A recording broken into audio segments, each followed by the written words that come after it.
నమస్తే, welcome to BRK. నేను మిరిషి. Trump ఈ పేరు వినని వాళ్ళంటూ ఎవరు ఉండరు. సో ట్రంప్ విధి విధానాలు ఏంటి, అక్కడ సుంకానాలు ఎలా ఉంటాయి, రీసెంట్గా అక్కడ జరిగే పరిణామాలు ఇండియా మీద ఎలాంటి ప్రభావితం చూపుతాయి, వీటన్నిటి గురించి మనకు ఎక్స్ప్లెయిన్ చేయడానికి ప్రముఖ senior stock market analyst S Chakravarthy garu మనతో పాటు ఉన్నారు. వారిని అడిగి మీతో విషయాలు తెలుసుకుందాం. నమస్తే సార్. నమస్తే రిషి తేజ గారు. ఎలా ఉన్నారు? చాలా బాగున్నాను. మీకు మీ యొక్క బీఆర్కే ఛానల్కి మరొకసారి ధన్యవాదాలు చెప్పుకుంటూ కార్యక్రమం స్టార్ట్ చేద్దాం. మీరు అడిగిన ప్రశ్న నాకు అర్థమైంది రిషి తేజ గారు. మీరు అడిగింది ఏంటంటే, అమెరికాలో ఈ యొక్క అమెరికా ప్రెసిడెంట్ ట్రంప్ అనేటువంటి వ్యక్తి ఈ టారిఫ్ విధానం వల్ల ప్రపంచం అంతా అంత అతలాకుతలం అవుతుంది. సో ఈ టారిఫ్లు, ఈ పాదుడు కార్యక్రమాలు ఇండియన్ ఎకానమీ మీద ఎలా ఉంటాయి, తర్వాత వచ్చేసరికి ఇండియన్ మార్కెట్స్ మీద ఎలా ఉంటాయి అనేది మీరు అడగదలుచుకున్నారు, నాకు అర్థమైంది. సో దాని గురించి ఇంతకుముందు నేను ఒక వీడియో మేము ఛానల్ చేశాను. సరే, ఇప్పుడు మళ్ళీ లేటెస్ట్గా ఇంకో వీడియో కూడా చేద్దాం, ఏం పర్వాలేదు. తేజ గారు, యాక్చువల్గా వచ్చేసరికి చాలామంది ఏమనుకుంటున్నారంటే, ఇండియన్ గవర్నమెంటు ఈ టారిఫ్ విధానాల గురించి సరిగా అమెరికా గవర్నమెంట్ తోటి డిస్కస్ చేయట్లేదు, వాళ్ళతోటి సంప్రదింపులు జరపట్లేదని అనుకుంటున్నారు. చాలా పొరపాటు. మన ఎక్స్టర్నల్ అఫైర్స్ మినిస్టర్ జయశంకర్ గారు కానీ, తర్వాత America external affairs minister Marco Rubio గారు కానీ నిరంతరం దీని మీద చర్చలు జరుగుతున్నాయి. వాళ్ళు ఒక అండర్స్టాండింగ్కి వస్తున్నారు, ఫైనల్ స్టేజ్కి వచ్చింది. సో వాళ్ళు చెప్పడం ఏంటంటే, మనకు ఆగస్టు 1వ తారీఖు ఒక కంక్లూజన్కి వస్తాం. వాళ్ళు మన మీద టారిఫ్లు ఏ విధంగా విధించడం జరుగుతుంది, మనం వాళ్ళ మీద ఎలా వేయాలి అనే దాని మీద ఒక ఫైనల్ కంక్లూజన్ రాబోతుంది. ఇక్కడ మనకు అతి ముఖ్యమైన విషయం ఏంటంటే ఋషి తేజ గారు,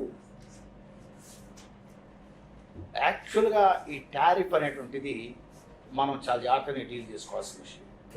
ఎందుకంటే భారతదేశంలో అత్యంత ప్రభావం చూపించే రంగాలు కొన్ని ఉన్నాయి ఈ టారిఫ్ వల్ల. ఒకటి ఫార్మా, దాని ఇంపాక్ట్ చాలా ఎక్కువ ఉంటుంది టారిఫ్ విధానం వల్ల.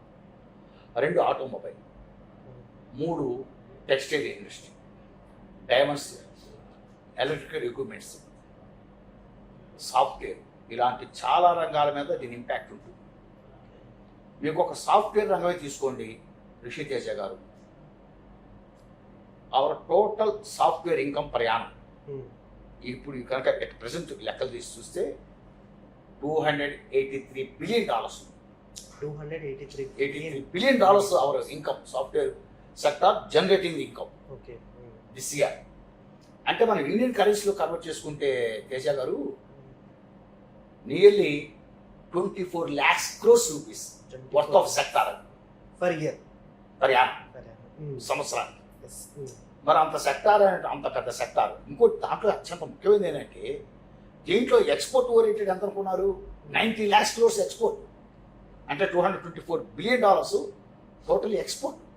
అంటే 90 lakhs crores exports oriented business అది, అవుట్ ఆఫ్ 24 lakhs crores.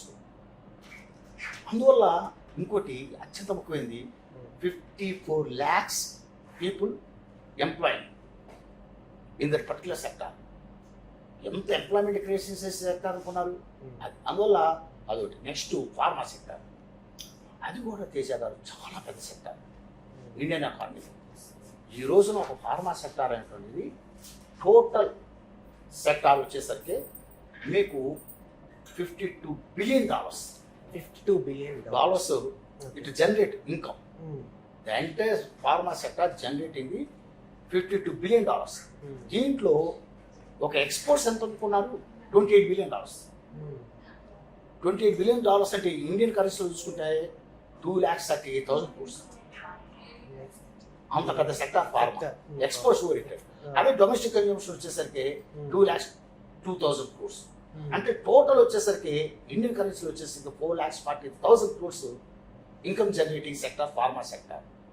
దీంట్లో అగ్రభాగం మళ్ళీ ఎక్స్పోర్ట్ అని చెప్పారు. అందులోనూ 36 lakhs ఎంప్లాయ్మెంట్ క్రియేటింగ్, 36 లక్షల employment creating sector.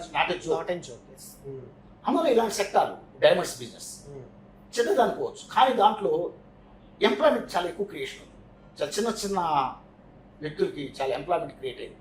Highly qualified కాని వాళ్ళు కూడా టెక్నికల్ జాబ్ అన్నమాట. చాలా డైమండ్ సూరత్ లాంటి చోట అయితే అసలు విపరీతంగా ఎంప్లాయ్మెంట్ డ్యామేజ్ అవుతుంది. తర్వాత వస్త్ర పరిశ్రమ, టెక్స్టైల్, ఇలాంటివన్నీ కొంత డ్యామేజ్ అవుతాయి.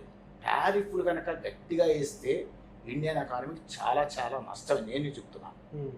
కానీ సరే ఇప్పుడు ఉన్నటువంటి గవర్నమెంట్స్ ఉన్నాయి చూసారా, చాలా సంప్రదింపులు జరుగుతున్నాయి. డిస్కషన్స్ ఆల్మోస్ట్ ఆల్ ఫైనల్స్ తీసుకొచ్చింది మై పర్సనల్ ఫీలింగ్. అసలు ఒక లెక్కలో అయితే ఆగస్టు ఫస్ట్ వీక్లో ఫస్ట్ అంటున్నారు కానీ ఫస్ట్ అవ్వదు. ఫస్ట్ వీక్ ఆ సెకండ్ వీక్లో కంక్లూజన్ రావచ్చు. మనం వచ్చేసరికి 7.5 to 8.5 మధ్య మనం టారిఫ్స్ వేయటం యూఎస్. అయితే ఒక ప్రతిష్టంభన ఎక్కడ ఉందంటే బీటీసీ ఇస్తున్నారు బట్టి మనం ఒప్పుకోవట్లేదు. ఎందుకంటే బీటీసీస్ అంటే రైతాంగం సంబంధించింది. తర్వాత అది ఆ ఇతనాలు మళ్ళీ రీజనరేట్ చేయడం పోతాం. అందువల్ల దాని మీద అయితే ఒప్పుకోవట్లేదు కానీ మన వాళ్ళు మిగతా వాటిని ఆల్మోస్ట్ అలా యాక్సెప్ట్ చేశారు. మనం కూడా చాలా తక్కువకి వచ్చేసాం. 7.5 to 8.5 మధ్య ట్యాక్సెస్ ఒప్పుకుంటున్నాం. వాళ్ళు ఏమంటున్నారంటే 10.5 to 11.5 మధ్య ఇంపోజ్ చేయడానికి వాళ్ళు రెడీగా ఉన్నారు.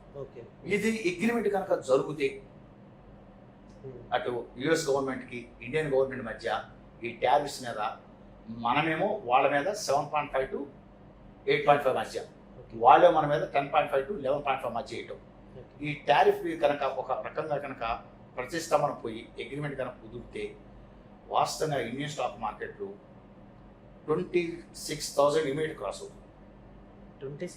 నిఫ్టీ 26,000 ఇమీడియట్ క్రాస్ అవుతుంది. నిఫ్టీ ఖచ్చితంగా ఇక్కడి నుంచి స్ట్రైట్ 1,000 పాయింట్స్ రైజ్ అవుతుంది.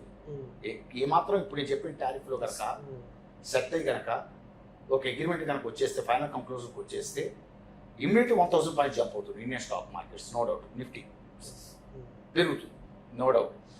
తర్వాత it's helping to the not only software sector, pharma sector, diamond sector, automobile sector, and one more important diamond sector, అన్ని సెక్టర్లకి చాలా ఎలక్ట్రికల్ సెక్టర్, ఎలక్ట్రానిక్ సెక్టర్, ఇంకా చెప్పాలంటే ఎలక్ట్రానిక్ సెక్టార్కి చాలా బూస్టప్ అవుతుంది ఈ టారిఫ్ విధానం కనుక ఒక ఫైనల్ అగ్రిమెంట్కి వస్తే, నో డౌట్.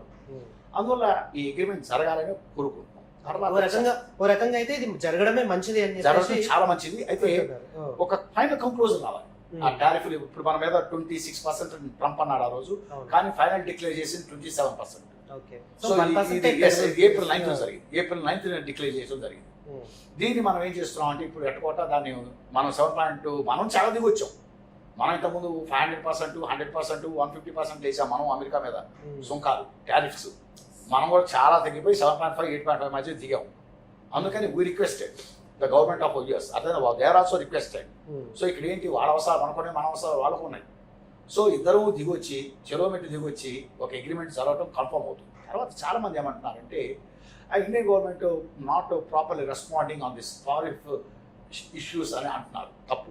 ఇక్కడ ఇండియన్ గవర్నమెంట్ ఎందుకు చాలా డిలే చేసి చాలా స్లోగా వెళ్తుందంటే, ఫస్ట్ పాయింట్ నెంబర్ 1, డిస్కషన్ జరుగుతుంది, అది బయట పెట్టలేదు. డిస్కషన్స్ ఒక రేంజ్కి వచ్చిన తర్వాత, ఒక స్టేజ్కి వచ్చిన తర్వాత ఓపెన్ చేయటం బాగుంటుంది. కానీ డిస్కషన్స్ కంటిన్యూ అవుతున్న సందర్భంలో అన్నీ ఓపెన్ చేసి చెప్పలేదు. నెంబర్ 1, జయశంకర్ గారి మధ్య మాకు రూబియో మధ్య నిరంతరం చర్చలు జరుగుతున్నాయి. వీటి మీద ఒక అవగాహనకు ఇద్దరు వచ్చేసారు. ఆల్మోస్ట్ ఫైనల్ కంక్లూడ్కి వచ్చేస్తున్నాయని చెప్తున్నాను. రెండోది వచ్చేసరికి అండి, మనం చాలా స్లోగా ఎందుకు మూవ్ అవుతున్నాం అంటే, ఎక్కువ మాట్లాడకుండా అమెరికా గవర్నమెంట్ కూడా డిలే కొద్ది వాళ్ళకు ఒక విషయం అర్థమవుతుంటుంది.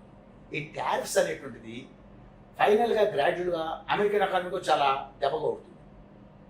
అమెరికన్ ఎకానమీ కూడా చాలా స్లో అవుతుంది. ఎందుకంటే అక్కడ ఇన్ఫ్లేషన్ విపరీతంగా పెరిగిపోతుంది. అక్కడ ప్రజల్లో కూడా కొంత తిరుగుబాటు వస్తుంది. ఇన్ఫ్లేషన్ మీకు ఎక్కడ దాకానే ఎందుకండి, కొన్ని వస్తువుల ధరలు అయితే డబల్ అయినాయి. ఎక్స్పెషల్లీ మిల్క్ ప్రోడక్ట్స్ ఇలాంటివి అయితే డబల్ అయిపోయినాయి అమెరికాలో కూడా. అందువల్ల ఇది స్లోగా అంటే డిలే కొద్దీ అమెరికన్ గవర్నమెంట్ కూడా తలనొప్పి. ఎందుకంటే నువ్వు టారిఫ్స్ విపరీతంగా వేసావు, ఇక్కడి నుంచి రాలేదనుకోండి, అంటే ఇప్పుడు చైనా అంటే కానీ ఇండియా అంటే కానీ ఇవన్నీ చాలా చౌకగా వస్తువులు ప్రొడ్యూస్ చేస్తాయి, ఎక్స్పోర్ట్ చేయగలవు. అమెరికా అట్లా కాదుగా, అక్కడ డాలర్లో పేమెంట్స్ ఉంటాయి అన్నీ కూడా, ఇక్కడ రూపాయల్లోనూ యువన్లోనూ ఉంటాయి. Try to understand. అందువల్ల it's gradually they are also understanding. అందుకనే మన వాళ్ళు slow and steady wins the race అన్నట్టు చాలా స్లోగా, మాకే కాదు మీకు కూడా చాలా నష్టదాయకం. ఈ టారిఫ్ విధానాలు ఇలా పెంచుకుంటూ పోతే, ఈ టారిఫ్ యుద్ధం కనుక వచ్చినట్టయితే మేక్ ఎంత డ్యామేజ్ అవుతుందో దాని మించి మీకు కూడా భవిష్యత్తులో డ్యామేజ్ అవడానికి అవకాశం ఉంది అనేది కొంత స్లో అయ్యే కొద్ది వాళ్ళకి అర్థమవుతుంటుంది. అందుకనే మన వాళ్ళు తొందరపడట్లా, ఆచితూచి అడుగులు వేస్తున్నారు. అదొకటి కారణం. రెండో కారణం, ఫస్ట్ డిస్కషన్ జరుగుతున్నాయి, ఓపెన్ చేసి చెప్పలేరు. రెండోది, మీకు స్లోగా వెళ్ళే కొద్దీ ఖచ్చితంగా దాని రిఫ్లెక్షన్స్ ఉంటాయి, థియేటర్ తెల్లవుతుంది. ఇవి చాలా మెయిన్ థింగ్స్. తర్వాత వచ్చేసరికి మనం ఒక ఫైనల్ కంక్లూజన్కి ఎవరైనా ఏమొస్తాడంటే, ఎప్పుడు జ్ఞాపకం పెట్టుకోండి, మీ ఇంటికి మా ఇల్లు ఎంత దూరం, మా ఇంటికి మీ ఇల్లు ఎంత దూరం.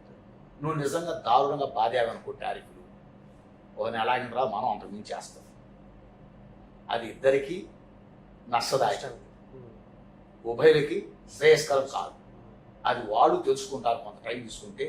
అందువల్ల టారిఫ్ వేయటమే ఉంది, ఈ గంటలు ఇవ్వకూడదు అయింది. మనం గవర్నమెంట్ ఆఫ్ ఇండియా తలుచుకుంటే సాయంత్రం క్యాబినెట్ మీటింగ్ పెట్టుకుంటే మార్నింగ్ అప్పుడప్పుడు అనౌన్స్ చేయలేరైంది. Were also going to announce like this tariffs అర్థమైందా, యూఎస్ అర్థమైందా, దీస్ ప్రోడక్ట్స్ చెప్పలేరా.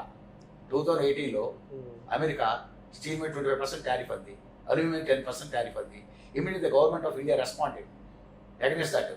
25 products మీద immediately were also imposed tariffs. మనము టారిఫ్స్ వేసేసారు వెంటనే.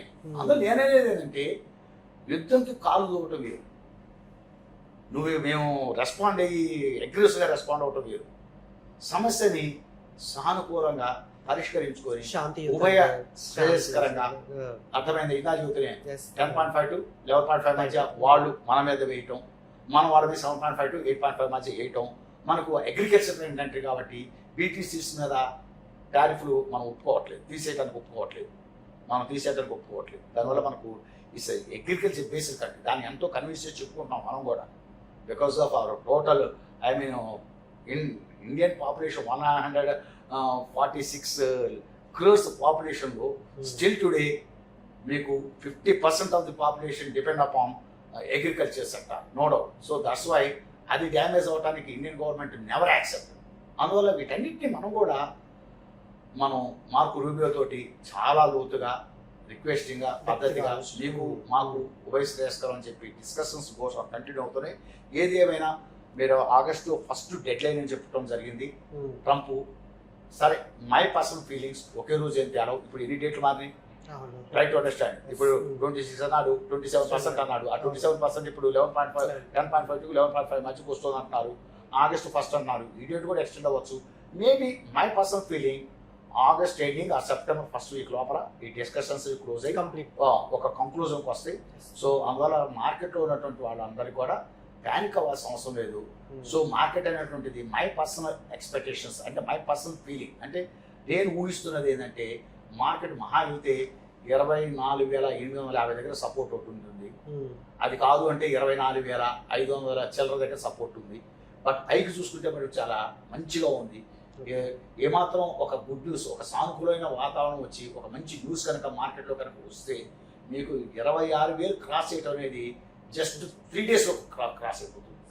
వితిన్ 2-3 days గుడ్ న్యూస్ అంటే వస్తే, any good news enter the market, come the market, automatically the market respond very aggressively. So చాలా consolidate అయి ఉంది. లైక్ దిస్ కండిషన్స్ మార్కెట్లో 26,000 immediately going to cross, no doubt about it. So that's why don't panic. Other మార్కెట్లో ఉన్న వాళ్ళు panic అవ్వాల్సిన అవసరం లేదు. చాలా ఆప్టిమిస్టిక్ ఉండండి. సో ఇండియన్ గవర్నమెంట్ మీద డెఫినెట్లీ ఈ యొక్క ఇష్యూలో ఖచ్చితంగా వాళ్ళు ఒక మంచి సానుకూలమైన నిర్ణయమే తీసుకునే విధంగా ట్రంప్ను ప్రభావితం చేయగలరు. ట్రంప్ కూడా సానుకూలంగానే స్పందిస్తారు. మంచి నిర్ణయాలు జరుగుతాయి. మనకు, దేశానికి, ప్రపంచానికి అంతా మంచి జరిగిందని ఆశిస్తూ ఈ యొక్క వీడియోని కూర్చాను. Okay, thank you sir. చాలా చక్కటి విషయం చెప్పారు, మాతో షేర్ చేసుకున్నందుకు థ్యాంక్ యూ సో మచ్. ఎందుకంటే ఇది చాలా వాల్యుబుల్ ఇన్ఫర్మేషన్. సో మీ పరంగా మాకు ఇన్ఫార్మ్ చేసినందుకు మా ఛానల్ తరపు నుంచి మీకు ప్రత్యేకంగా ధన్యవాదాలు చెప్తున్నాను సార్.